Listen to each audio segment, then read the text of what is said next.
CJ Stroud is him. This dude is only 8 games into his NFL career now, and he has already shown flashes of being an elite quarterback. It is unreal. Usually you have these rookie pains, and of course Stroud has had his problems, but man, you can already see the glimpse of CJ Stroud one day being one of the league's premier quarterbacks, and he just led the Texans to a wild 39-37 comeback win over the Buccaneers. This really felt like one of the best endings to a game so far this season. Houston actually trailed at the end of all 3 of the first quarters, and then we're down with 46 seconds left after Baker Mayfield hit Cade Otton for a 14-yard touchdown. That put them up 37-33. Now, before then, CJ Stroud was already having a great day. Then he went down in history. CJ Stroud hit Tank Dell, who, by the way, had a great day of his own, for a 15-yard touchdown. With 6 seconds remaining to take the lead, he led him down the field. They close it out, and that was that. It was a wild win, and CJ Stroud couldn't have played much better. He went 30 of 42 for 470 yards, a new NFL rookie record that passed Andrew Luck's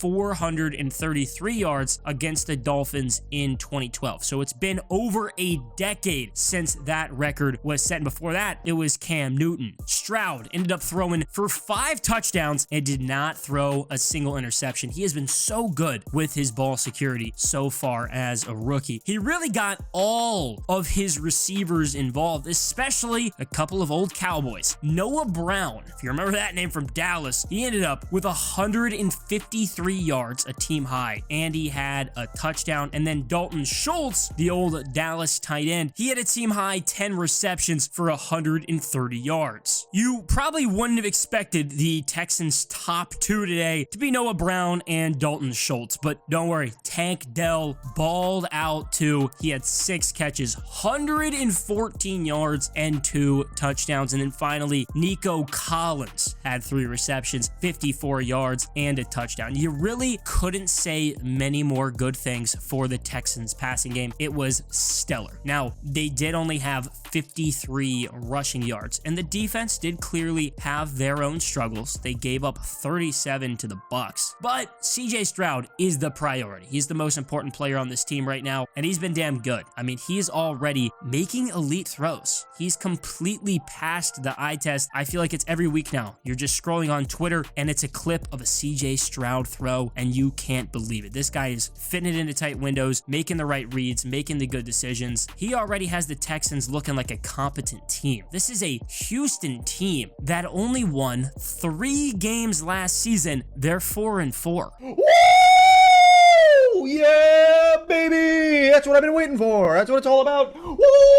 It's been a complete 180, and CJ Stroud has definitely been the biggest reason for that. This dude is absolutely cooking. Through 8 games, CJ Stroud has 2,270 yards, 14 touchdowns, only 1 interception, and a 94.9 passer rating. He's just been fantastic. Whether it's the eye test, whether it's the stats test, this guy has it. Now, Nico Collins ended up having a pretty average day, but for the most part this season, he's been Mr. Reliable, his go-to weapon for CJ Stroud. He now has over 600 yards this season, which is awesome for him. He's already found the end zone 4 times. He very well could have over 1,000 yards when it's all said and done. Former Michigan product, really hitting his stride here in Houston alongside CJ Stroud. Now, Tank Dell, he really might end up turning into that dude. He was hyped up a lot in the preseason. It felt like you'd watch these Texans preseason games and he would just make play after play. It was all I was seeing on my Twitter feed. He was looking really good, and he's lived up to that hype for the most part. He has 450 yards and 4 touchdowns in 7 games. And when this guy is on, he is on. He's a rookie. He's coming out of Houston, so he didn't have to really go too far from college. Already a bit of a fan favorite. He's been so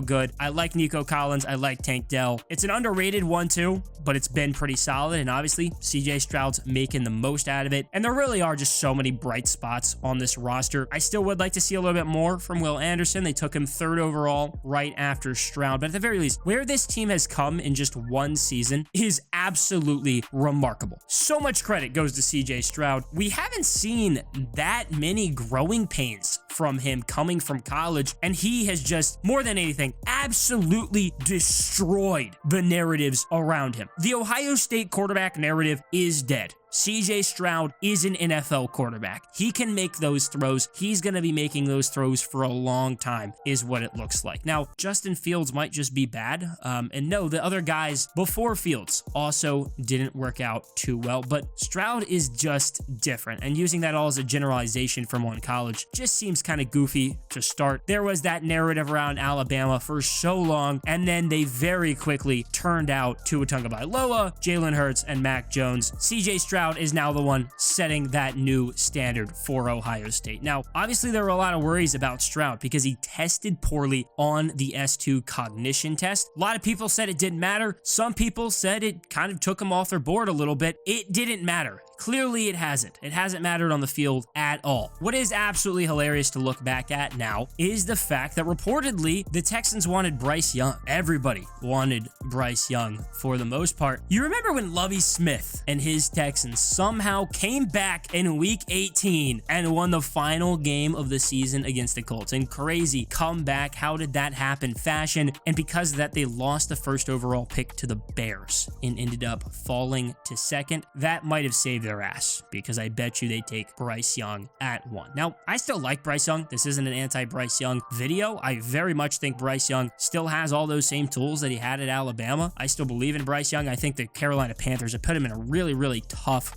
spot, and I am looking to see if he can turn it around. I hope he does, but man, CJ Stroud, I mean, he's the future. Plus, DeMeco Ryans, he's off to a fantastic start as the Texans head coach. I love his story. Love DeMeco Ryans. He's already a fan favorite because he played for Houston. He's been fantastic. Now, the Texans actually have had some pretty good defensive performances this season. Clearly, the Bucs game was a bit of an outlier, but before that, the Texans hadn't given up more than 21 points in 5 straight games. Now, unfortunately, still the offense couldn't do enough in some of those. They lost 2 of those games. They lost to the Falcons and Desmond Ridder somehow, and they lost to the Bryce Young-led Panthers last week in a very low-scoring, ugly game. And I'm sure that boosted a lot of confidence for Bryce Young. CJ Stroud needed to respond, and clearly he has. This was a great bounce back for the Texans and CJ Stroud. They went toe-to-toe. They had to fight back and forth. Now, the Bucs aren't an amazing team, but they're a solid football team, I think, and to get this win, especially with what CJ Stroud did, what he showed, how poised he was at the end of the game, God, I feel so good for the future of this team. This kid is special, and the Texans are on the right track. Of course, there are some things that still need to improve, and this isn't a contender yet, but DeMeco Ryans and CJ Stroud are turning the ship around fast in Houston.